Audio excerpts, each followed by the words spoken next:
Okay, अब हम जाएंगे अपने अगले टॉपिक की तरफ जो कि है बारिश और फ्लड यानी कि सैलाब के बारे में। तो इस टॉपिक में हम ये सीखेंगे कि बारिश के दौरान ड्राइविंग में क्या ख़तरात हो सकते हैं और अगर बारिश इतनी ज़्यादा हो कि ये फ्लड में चेंज हो जाए, सैलाब में चेंज हो जाए, तो हमें क्या क्या प्रिकॉशंस लेने चाहिए। ये सारी चीज़ें हम इस टॉपिक के अंदर, इस चैप्टर के अंदर सीखेंगे।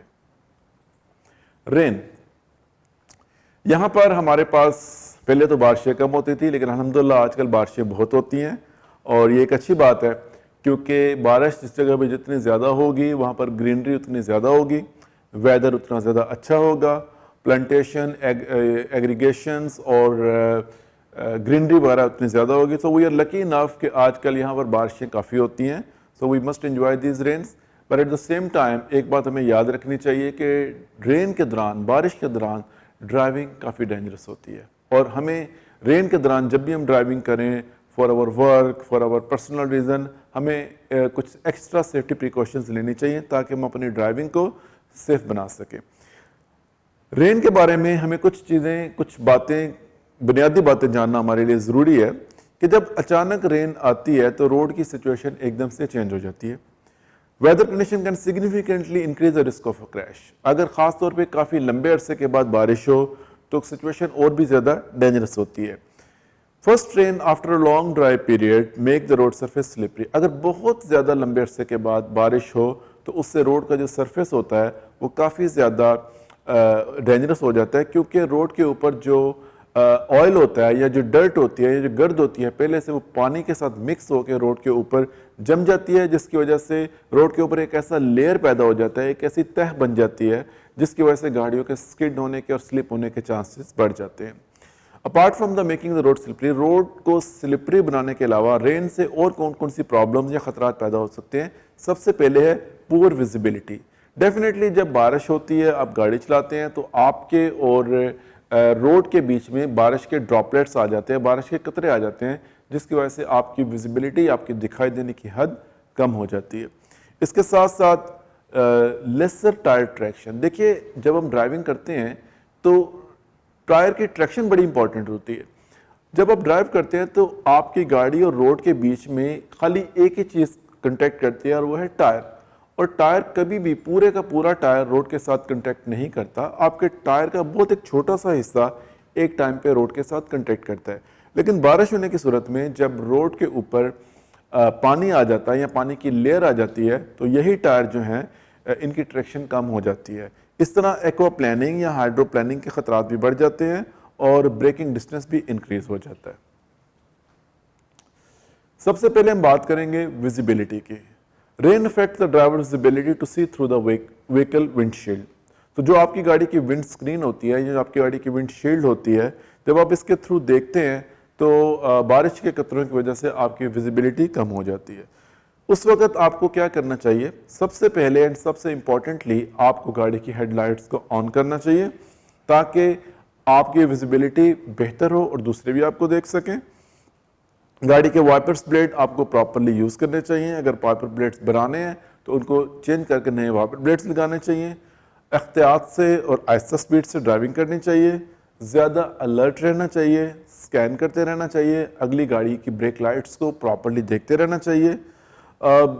हैवी व्हीकल्स को फॉलो नहीं करना चाहिए, उनके पीछे पीछे नहीं जाना चाहिए, ख़ासतौर पर ट्रक और बसेस, क्योंकि उनके बड़े टायर्स की वजह से कभी कभी जो पानी स्प्लैश होता है और वो पानी रोड पे उड़ता है, इससे आपकी विजिबिलिटी भी अफेक्ट हो जाती है। टायर ट्रैक्शन, जैसे कि मैंने आपको पहले एक्सप्लेन किया है कि पानी की वजह से रोड जो है वो स्लिपरी बन जाता है। अब आपने क्या करना है? ट्रैक्शन को इंप्रूव करने के लिए आपको क्या करना चाहिए? Make sure the tyres are in good condition and not worn out. अगर आपकी गाड़ी के टायर अच्छे हैं, ब्रांड न्यू हैं, इनकी ट्रैक्शन अच्छी है, इसके ब्लॉक्स अच्छे हैं, इसके ग्रूव्स अच्छे हैं, तो डेफिनेटली आपके पास एक अच्छी ट्रैक्शन मौजूद है रोड के ऊपर गाड़ी को कंट्रोल करने के लिए। आप ख़ास तौर पे उन जगहों से दूर रहें जहाँ पर पानी के जो वाटर पडल्स बने हुए हैं, उन जगहों से दूर रहें। जहाँ पर पानी जमा हुआ है उन जगहों से दूर रहें, क्योंकि इसके नीचे क्या है ये आपको दिखाई नहीं दे सकता। अगर मुमकिन है तो आप आगे जाने वाली गाड़ी के ट्रैक में ड्राइव करें, क्योंकि इससे दो फायदे होते हैं। एक तो आपको अंदाज़ा होता है कि आगे का रोड बिल्कुल क्लियर है।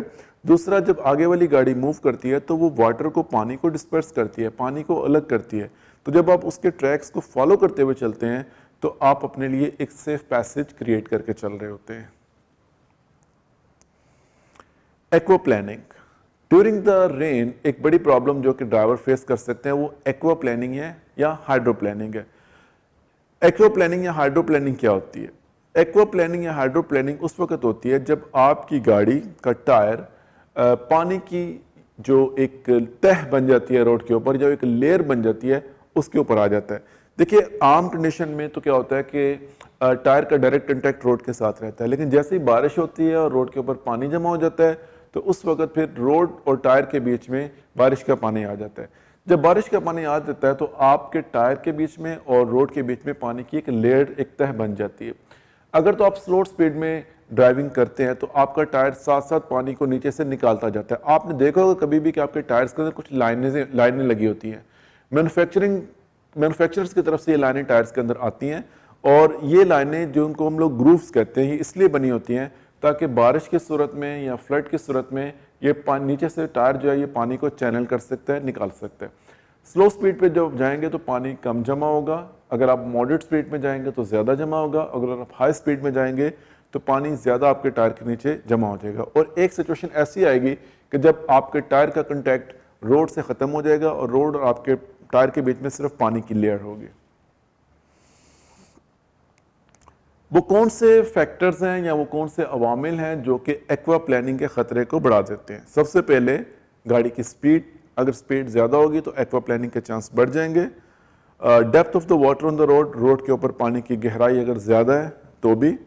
ट्रेड पैटर्न एंड डेप्थ, आपके जो टायर का पैटर्न है या उसकी कितनी गहराई बाकी है, या टायर का प्रेशर, अगर बहुत कम प्रेशर है, बहुत ज़्यादा प्रेशर है तो भी एक्वाप्लेनिंग के चांसेस बढ़ जाते हैं। एक्वाप्लेनिंग को या हाइड्रोप्लेनिंग को रोकने के लिए गाड़ी चलाने वालों को क्या करना चाहिए? सबसे पहले अपनी गाड़ी की स्पीड को कम करें and drive according to the situation. अपनी गाड़ी की स्पीड को इंक्रीज मत करें, 80 किलोमीटर पर आवर से ज़्यादा किसी सूरत में ना करें। ब्रेक के ऊपर हिट मत करें, ब्रेक को सडनली और अचानक से मत दबाएं, इससे गाड़ी स्किड कर सकती है और ब्रेक की इफेक्टिवनेस कम हो सकती है। कोशिश करें कि आप मिडल लेन में रहें as far as possible, as water tends to gather into the outside lane first. तो जो किनारे की जो राइट साइड की जो खासतौर पे लेन होती है वहाँ पर पानी पहले जमा होता है, तो कोशिश करें कि आप मिडल लेन में रहें ताकि आप पानी की लेयर और उसकी तह से दूर रहें। Never drive through moving water, अगर पानी मूवमेंट में है, मूविंग वाटर है, तो आप ड्राइविंग मत करें। अगर ग्राउंड यानी कि ज़मीन नज़र नहीं आ रही तब भी आप ड्राइविंग मत करें, क्योंकि व्हीकल जो है वो पानी के अंदर जाने की वजह से उसमें बहुत सारी प्रॉब्लम्स आ सकती हैं। याद रखें कि आपके टायर का जो ट्रेड पैटर्न है ये प्रॉपर होना चाहिए, ट्रेड की जो डेप्थ है, जो इनकी गहराई है, ये भी प्रॉपर होना चाहिए। अब ये कितनी होनी चाहिए, आगे जाके अगले लेक्चर्स में हम इसके बारे में आपको डिटेल में बताएंगे। अगर आपकी गाड़ी एक्वाप्लेन करती है या ये सिचुएशन आपको फेस आ जाती है तो आपको क्या करना चाहिए अपनी गाड़ी को वापस कंट्रोल में करने के लिए? तो गाड़ी को वापस कंट्रोल में करने के लिए सबसे पहले you should stay calm and relax. आप अपने आप को काम रखें, रिलैक्स रखें, पैनिक मत हो। मिरर्स को चेक करें, हैज़र्ड लाइट्स को ऑन करें, स्टीयरिंग को आप टाइटली यानी फर्मली ग्रिप करें, ब्रेक या एक्सीलेटर को इस्तेमाल मत करें। गाड़ी की स्पीड को ग्रेजुअली यानी कि आहिस्तगी से कम करें। जब आपकी फील करते हैं कि आपकी गाड़ी कंट्रोल में है तो आप ब्रेक भी इस्तेमाल कर सकते हैं जेंटली, या एक्सीलेटर भी इस्तेमाल कर सकते हैं जेंटली। मिरर को चेक करें ये देखने के लिए कि दूसरी गाड़ियां जो हैं वो आपके बहुत नज़दीक तो नहीं आ गई। ब्रेकिंग डिस्टेंस, जो आपका ब्रेकिंग डिस्टेंस होता है वो दो चीज़ों पे डिपेंड करता है, एक होता है थिंकिंग डिस्टेंस, एक होता है स्टॉपिंग डिस्टेंस। ये दोनों फैक्टर जो हैं ये बारिश के दौरान अफेक्ट हो जाते हैं। Thinking distance increase as the visibility reduce in the rain. तो जब आपकी विजिबिलिटी कम हो जाती है तो किसी भी चीज़ को देख के उसके बारे में सोचना और सोच के डिसीजन लेने की जो सलाहियत है डेफिनेटली अफेक्ट होती है। इसी तरह आपका स्टॉपिंग डिस्टेंस जो वो मल्टीप्लाई हो जाता है, बढ़ जाता है, क्योंकि आपकी गाड़ी के टायर और रोड के बीच की जो फ्रिक्शन है वो ख़त्म हो जाती है। देखिए जब आप ब्रेक इस्तेमाल करते हैं तो ब्रेक गाड़ी के टायर को रोकती है, लेकिन गाड़ी को क्या रोकता है? गाड़ी को टायर और रोड के बीच में जो फ्रिक्शन होती है, जो रगड़ की कुव्वत होती है, ये रोकती है। जैसे ही बारिश होती है, रोड स्लिपरी होता है, रोड के ऊपर पानी आता है, तो आपकी फ्रिक्शन कम हो जाती है। जैसे ही फ्रिक्शन कम होती है अल्टीमेटली आपका स्टॉपिंग डिस्टेंस जो है वो बढ़ जाता है।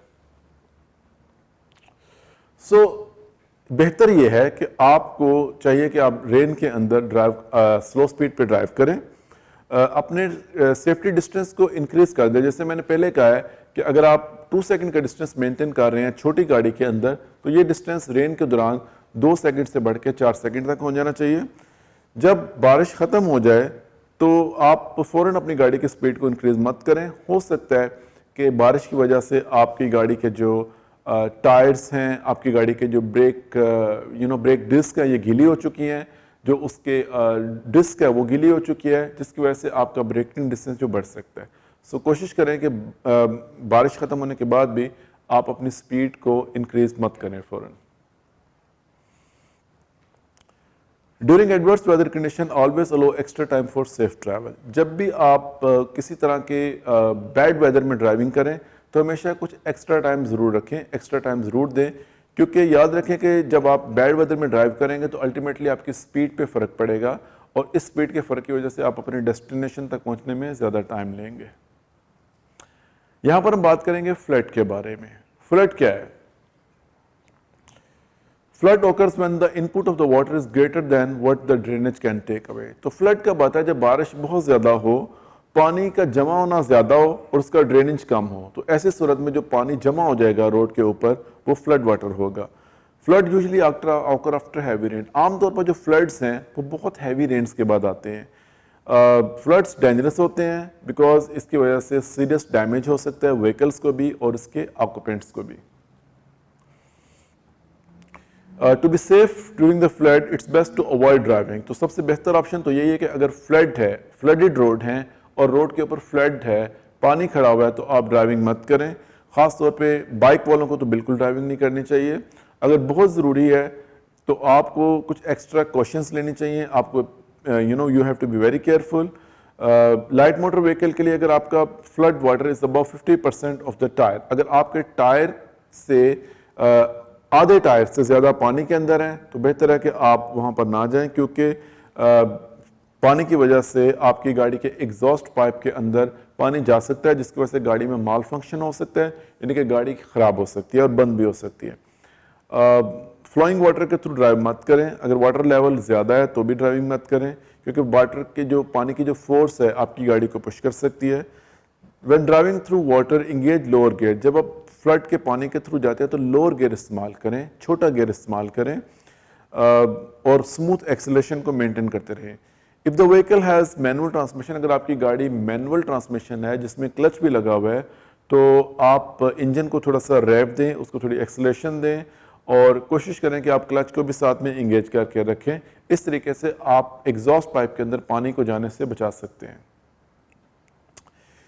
जब आप फ्लड के पानी से गुजर जाते हैं तो आपको कुछ इसके फौरन बाद प्रिकॉशंस लेने चाहिए। ऐसा नहीं है कि आपने फ्लड वाटर को क्रॉस किया है, पानी को क्रॉस किया है, अब आपने ड्राइविंग कंटिन्यू कर दी। नहीं, बेहतर यह है कि आप पानी के बाद अपनी गाड़ी को रोकें और कुछ सेफ्टी मेजर्स लें। क्या है? सबसे पहले आप चेक करें कि आपकी गाड़ी की जो ब्रेक्स हैं ये प्रॉपरली काम करें या नहीं, क्योंकि हो सकता है कि फ्लडेड वाटर से गुजरने के बाद पूरी ब्रेक असेंबली और उसके सारे पार्ट्स बिल्कुल गीले हो चुके हैं, उसके ऊपर मॉइस्ट आ गया है, आप वो प्रॉपर काम नहीं कर रहे। इससे आपका ब्रेकिंग डिस्टेंस बढ़ सकता है। फ्लडेड वाटर से गुजरने के बाद बेहतर है कि आप फ़ौरन अपनी गाड़ी को किसी प्रॉपर टेक्नीशियन के पास लेके जाएं और उससे गाड़ी को चेक करवाएं, क्योंकि अक्सर ये होता है कि आज की गाड़ियां ज़्यादातर इलेक्ट्रॉनिक सिस्टम से रिलेटेड होती हैं, इनके अंदर इलेक्ट्रॉनिक डिवाइसेस होती हैं। तो कभी कभी क्या होता है कि पानी के अंदर जाने की वजह से आपकी इलेक्ट्रॉनिक डिवाइसेस जो हैं ये ख़राब हो सकती हैं, जिसकी वजह से गाड़ी के अंदर कोई ना कोई फॉल्ट पैदा हो सकता है।